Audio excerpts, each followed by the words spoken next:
Oke, Assalamualaikum warahmatullahi wabarakatuh. Selamat sore menjelang malam bagi teman-teman semuanya. Dan saya mengucapkan selamat menunaikan ibadah puasa bagi teman-teman untuk kelas akuntansi manajemen. Eh, Seperti perjanjian kita di awal ya, pada saat bulan Ramadan, perkuliahannya saya ajukan melalui via Zoom karena jam perkuliahannya sangat pas dengan waktu ibadah tarawih. Nanti teman-teman bisa akses materi perkuliahan saya melalui Jakat maupun link yang sudah saya bagikan melalui WhatsApp grup masing-masing. Baik, saya akan mulai dulu untuk pertemuan kedua ini. Saya izin share screen ya teman-teman ya. Oke, untuk pertemuan kedua, ini kita akan membahas yang namanya konsep dan perilaku biaya.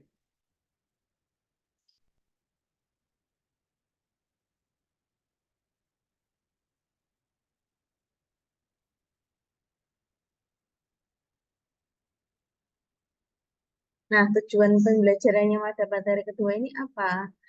Setelah teman-teman belajar materi kedua, teman-teman diharapkan itu mampu dapat menggambarkan proses alokasi biaya dan di sini juga teman-teman dapat mendefinisikan produk berwujud dan produk tidak berwujud serta menerapkan perbedaan definisi biaya produksi itu apa.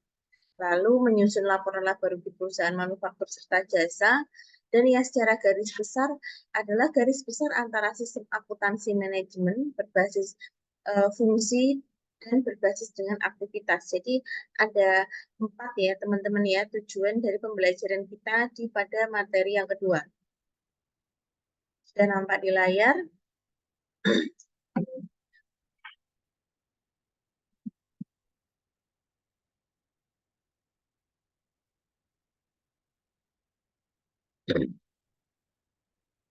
Lalu tujuan pembelajaran lainnya adalah mengevaluasi reliabilitas persamaan biaya, mendiskusikan peranan multiple regression dengan menaksir perilaku biaya, serta menerangkan manfaat managerial adjustment dalam menentukan perilaku biaya.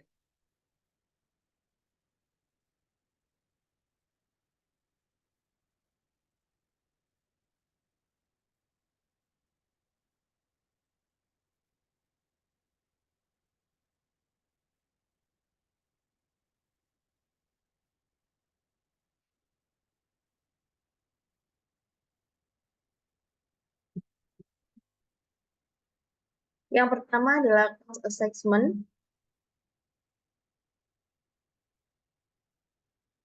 Artinya kalau teman-teman tahu apa sih arti dari kata-kata cost tersebut.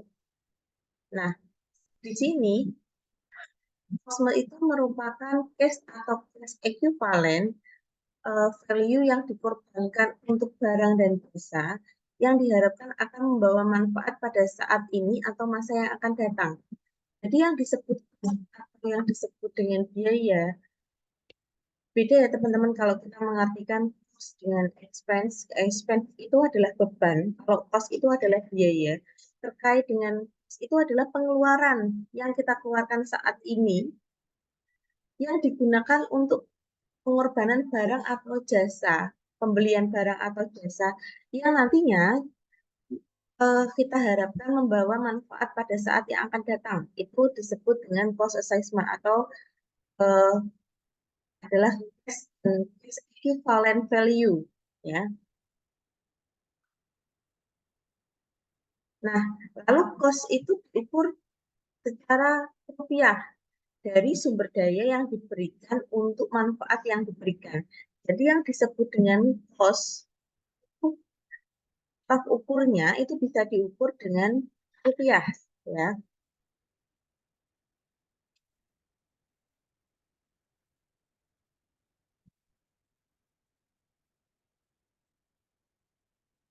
Nah, cost assessment.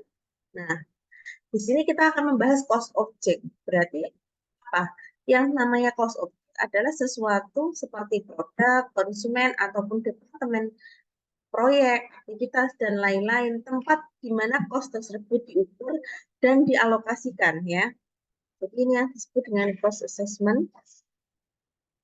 Secara cost objeknya berarti adalah apa? Di objeknya itu produknya tersebut, aktivitasnya apa, lalu departemen atau proyeknya seperti apa. Nah, itu adalah cost objeknya. Contoh, sepeda adalah cost objek ketika ingin dihitung cost untuk menghasilkan sepeda. Nah, jadi cost objeknya dari sepeda adalah sepeda karena cost-nya itu akan menghasilkan sepeda. Activity di sini maksudnya adalah unit dasar dari pekerjaan dalam suatu perusahaan. Contohnya, penyetingan peralatan, pemindahan material, pemeliharaan peralatan, perencanaan produksi, itu adalah termasuk dalam salah satu dari activity atau unit dasar dari pekerjaan dalam suatu perusahaan.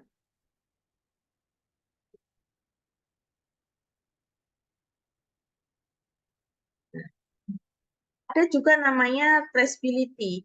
Nah, kalau kita berbicara mengenai traceability, berarti adalah suatu cara yang mampu untuk menghitung cost objek serta traceable secara ekonomi serta melihat hubungan sebab akibatnya.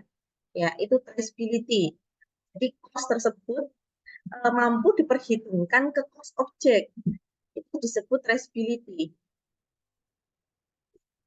Direct cost. Nah, kalau ada ketemu istilah direct cost itu adalah cost yang dapat dengan mudah dan accrual itu dapat kita telusur ke cost objek. Ya. Nih, contohnya adalah jika rumah sakit adalah the cost objeknya, berarti rumah sakit itu adalah cost objeknya, cost pemanasan dan pendinginan rumah sakit adalah cost direct cost ya. Nih, jadi di sini ada cost pemanasan dan cost pendinginan rumah sakit itu adalah sebagian dari direct cost-nya.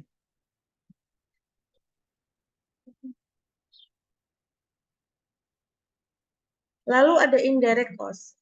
Indirect cost ini adalah cost yang tidak dapat secara mudah dan aktual yang dapat kita telusur ke cost objek.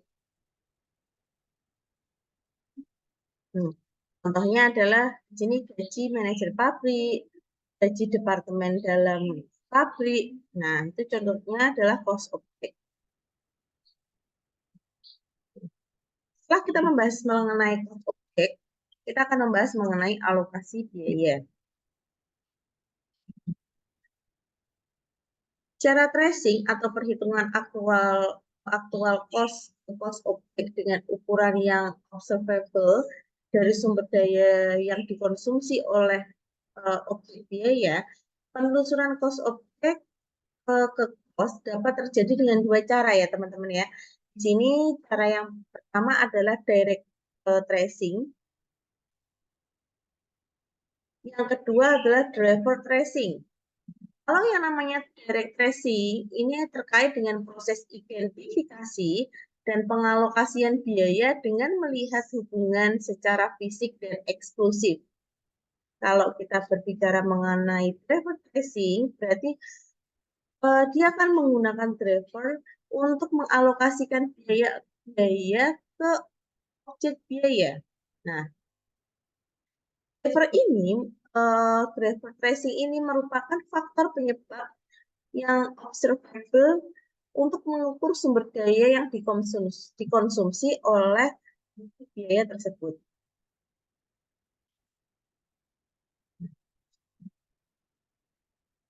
Kita akan berbicara mengenai metode alokasi biayanya.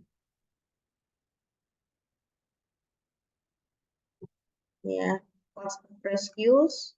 Nah, cost of rescues itu dibagi lagi tadi ya teman-teman ya. Ada direct tracing, ada driver tracing, lalu ada alokasinya seperti apa. Nah,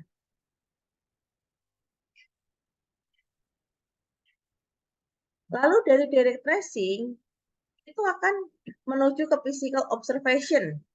Dari driver tracing kita akan menuju ke visual relationship dan pada saat alokasi biaya itu terjadi maka muncul yang namanya assume relationship. Ya, ini adalah beberapa metode dari alokasi biaya.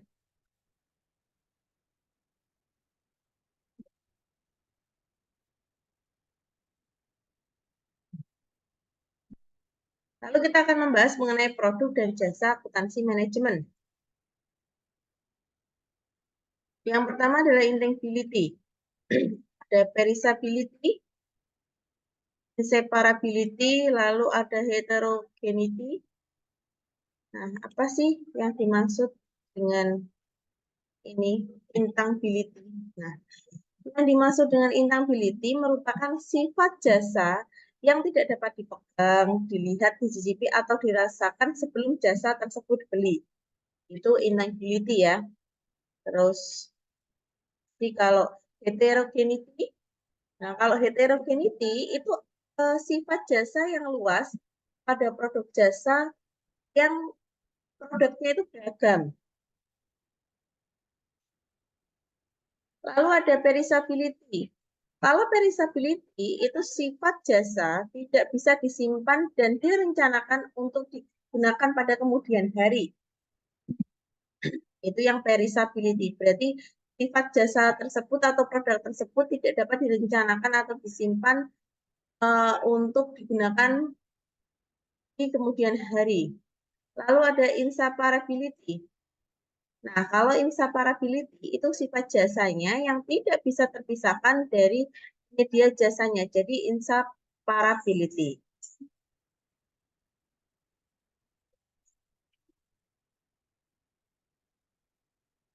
Nah, dampaknya apa sih terhadap akuntansi manajemen? Kalau kita berbicara intangibility, dampak terhadap akuntansi manajemen yang terjadi itu yang pertama tidak adanya persediaan. Lalu di sini perlu adanya kode etik yang kuat. Lalu dalam intangibility itu akan sulit menetapkan harga dan permintaan perhitungan alokasi biaya itu akan lebih akurat ya. Lalu perishability. Kalau perishability dampaknya terhadap akuntansi manajemen adalah memerlukan standar dan konsistensi mutu yang tinggi dari perishability ini. Yang ketiga ada yang namanya inseparability. Nah, biaya diperhitungkan sesuai dengan jenis pelanggan, menuntut pengukuran dan pengendalian mutu untuk mempertahankan konsistensi. Nah, ini ya. Terus ada heterogeneity. Pengukuran produktivitas dan mutu serta pengendalian harus terus-menerus. Dan di sini manajemen mutu itu adalah sangat penting ya dan wajib ya pada saat heterogeneity karena tadi ya teman-teman berbagai macam jenis beragaman produk atau jasanya tadi. Itu adalah desain. Nah, ini dari desainnya dulu, lalu masuk ke developnya, produsnya, marketnya seperti apa, lalu pendistribusiannya bagaimana, lalu servisnya bagaimana, itu lalu akan kembali ke desain lagi. Ya.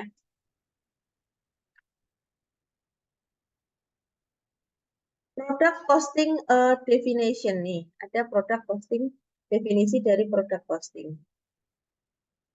Ada yang namanya value chain product cost, ada research and development, produksi, marketing dan customer service ya. Ada pricing decision, product decision, strategi probability analysis.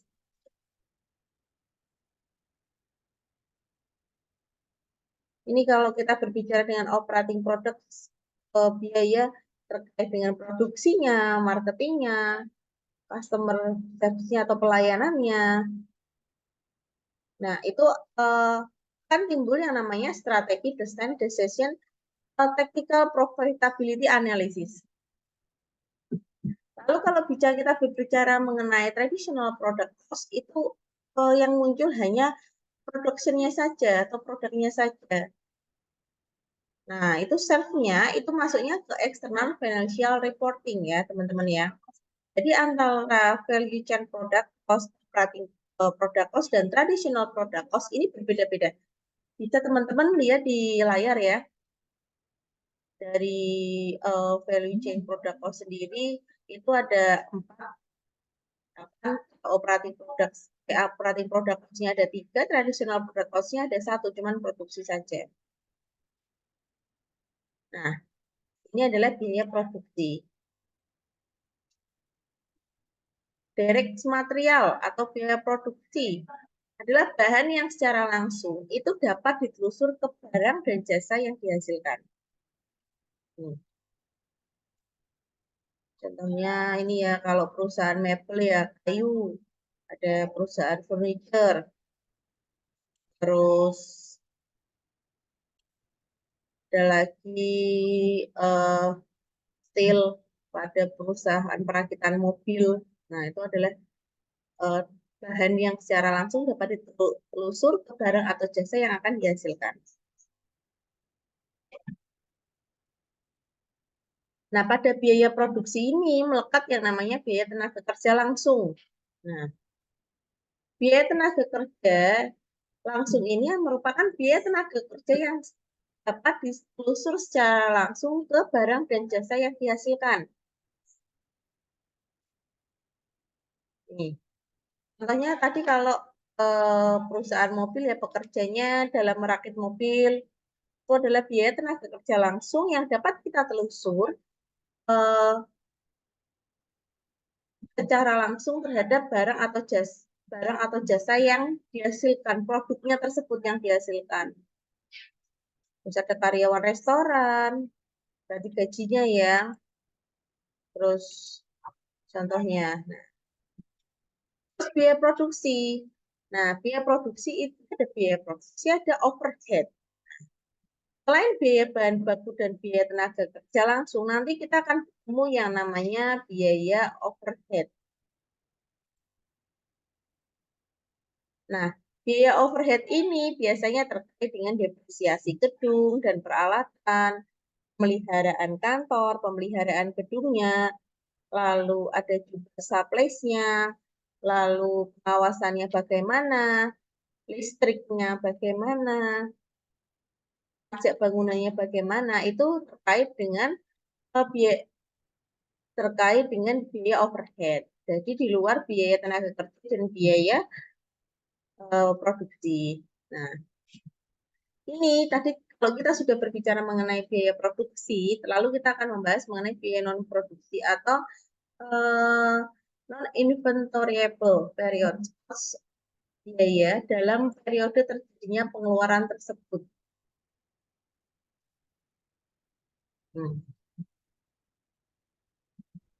Contohnya adalah apa? Komisi marketing. Misal jual rumah nih, produknya adalah produksinya adalah rumah.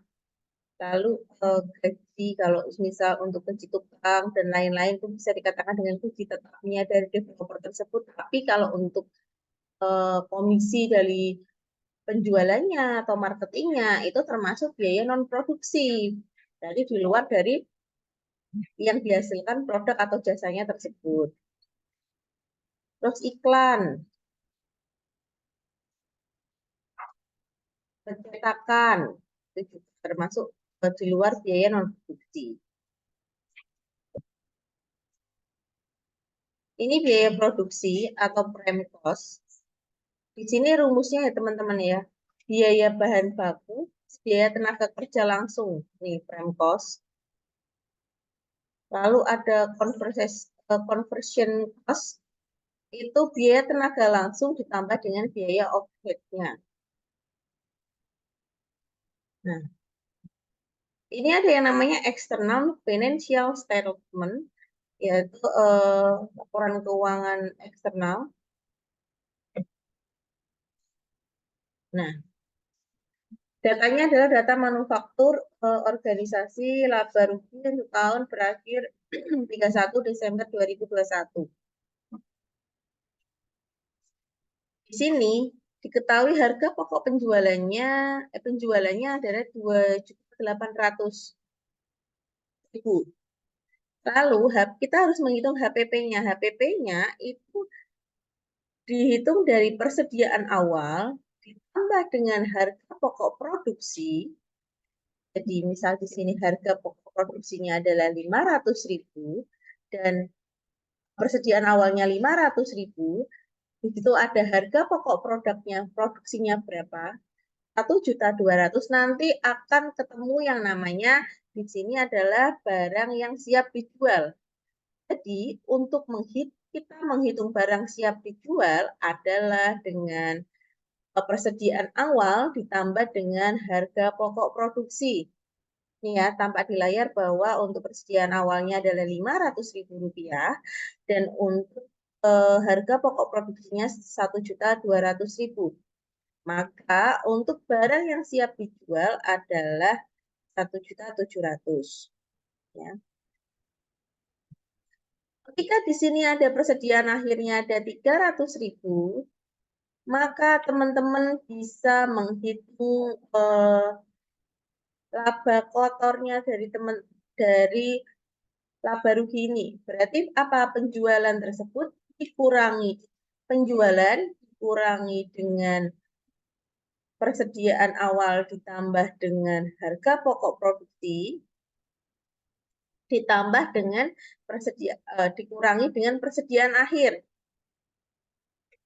Jadi laba kotor yang ketemu di sini adalah 1.400.000.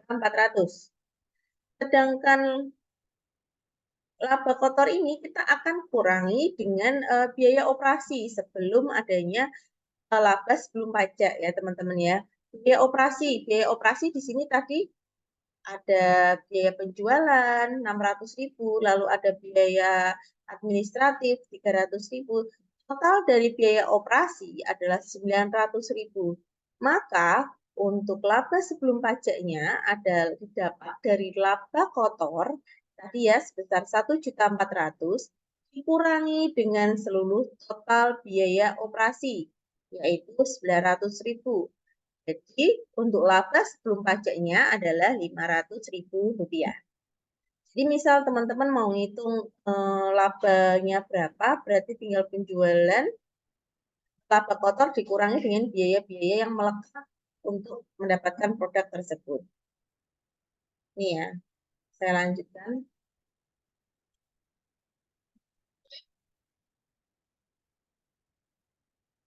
Nah, di sini ada total biaya produksi yang ditambahkan. Ternyata ada total biaya produksi yang ditambahkan besar 1.400.000. Nah, teman-teman di akhir nih total biaya produksi yang ditambahkan sebesar 1.400.000. Maka di sini ada juga nanti kalau teman-teman ketemu yang namanya barang dalam proses awal sekitar 200.000 kita masukkan ditambahkan dengan total biaya produksi tadi. Total biaya produksinya adalah Rp1.600.000 dikurangi dengan BDP akhir atau barang dalam proses akhir sebesar 400.000. Maka ditemukan harga pokok produksinya pada barang tersebut adalah Rp1.200.000.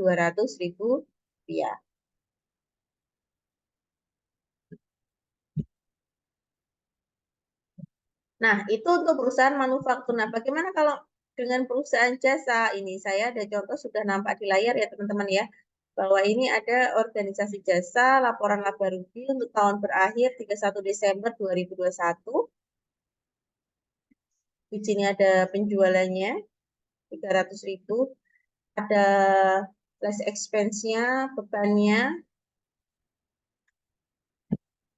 ada biaya servisnya 5.000, servis cost direct materialnya 40.000, ada direct labornya 80.000, overheadnya tadi ada 100.000, total semuanya itu 225. 225.000 ini kurangi dengan 5.000, jadi totalnya adalah Rp220.000. Nah, di sini ada gross margin-nya. Ternyata gross margin-nya 10.000. Jadi tinggal dikurangin aja dari 220.000 dikurangkan dengan dikurangan dengan 10.000. Ini ya. Dari 300 dikurang 300 dikurangkan dengan 5.000 dikurangkan 220.000, 200 ini adalah 85.000. Nah, di sini ada income selling expense-nya 8.000 dan 22.000 untuk administrative expense-nya. Total keseluruhannya 30.000. Berarti sama ya teman-teman cara nyarinya ya. Less operating expense tadi 85.000 dikurangi dengan total seluruh expense. Bebannya tadi 8.000 dan 22.000. Totalnya adalah income before tax-nya adalah 55.000. Jadi kalau untuk perusahaan jasa, di sini ada direct materialnya, ada direct labornya, dan overhead-nya. Tentu ini formatnya akan berbeda ketika teman-teman melihat laporan untuk organisasi jasa dengan organisasi manufaktur ya. Ininya berbeda ya, kalau manufaktur tadi ada pembelian bahan bakunya berapa, persediaan awalnya berapa, lalu dikurangi dengan persediaan akhir, terus jadinya bahan baku yang digunakan itu berapa. Tapi kalau untuk proses jasa, produk perusahaan jasa itu ada direct material, direct labornya, overhead-nya, seperti itu ya.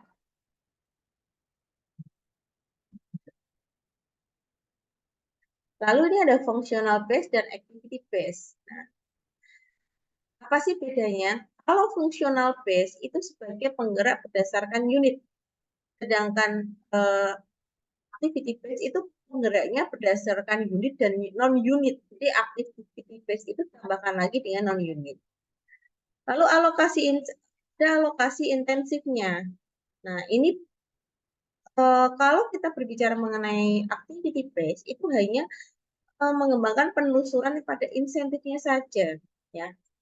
Lalu pada functional base itu kalkulasi biaya produksi yang sempit dan kaku. Beda dengan activity base, di mana dia kalkulasi biayanya lebih biaya produknya lebih luas dan lebih fleksibel tentunya ya. Nah, kalau functional base kita tekankan pada fokus pada pengelolaan biaya. Sedangkan untuk activity base itu fokus pengelolaannya pada aktivitas. Di functional base itu informasi aktivitasnya itu jarang.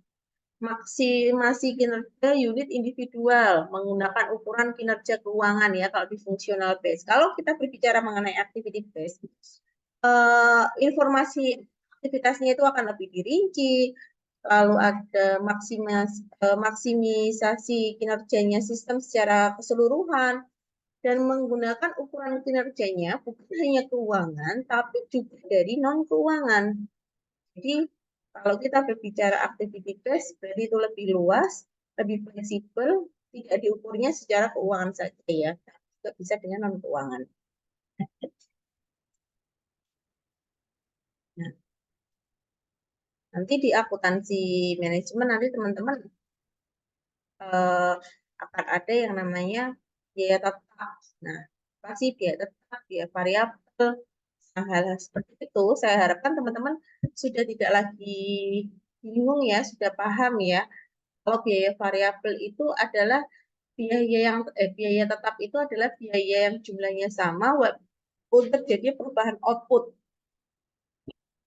Nah, misal gini nih, untuk memproduksi 250 pasang sepatu dibutuhkan biaya iklan sebesar 500.000. Nah, kalau untuk biaya sepatunya naik atau turun, biaya iklannya itu tidak akan berubah sesuai dengan unit yang diproduksi. Nah, jadi biayanya tetap mau dia perusahaan tersebut dia mau memproduksinya 250 atau kurang dari 250 atau bahkan lebih dari 250, maka untuk biaya iklannya tetap. Selanjutnya, variable cost. Nah, yang dinamakan dengan variable cost itu adalah biaya yang totalnya berubah secara proporsional dengan perubahan output. Misal tadi perusahaan sepatu ya, perusahaan sepatu, ketika dia menghasilkan sepatu 250 pasang sepatu, dia harus menghabiskan banyak 10 kilogram 10 kilogram lem sepatu. Nah, kalau untuk menghasilkan 200 sepatu, jadi jumlah kilogram lemnya juga akan turun. Nah, itu yang disebut dengan biaya variabel. Jadi dia akan berubah-ubah sesuai dengan proses output yang dihasilkan sesuai dengan jumlah produksinya. Gitu ya, teman-teman ya. Baik. Baik, teman-teman, untuk perkuliahan kita terkait dengan materi kita hari ini ya, biaya pertemuan kedua, kita berbicara dulu mengenai istilah-istilah nanti yang ada di akuntansi biaya. Ada biaya produksi, biaya tenaga kerja, biaya variabel, biaya non variabel. Itu saya harapkan nanti teman-teman sudah paham dalam penerapannya. Nah, ini adalah konsep dan perilaku dari biaya itu sendiri. Teman-teman, nanti apabila ada yang belum jelas mengenai pembahasan saya pada hari ini, bisa teman-teman koordinasi atau tanya langsung melalui WhatsApp maupun link Siakat ataupun dengan link YouTube yang sudah tersedia. Baik, saya akhiri. Wassalamualaikum warahmatullahi wabarakatuh.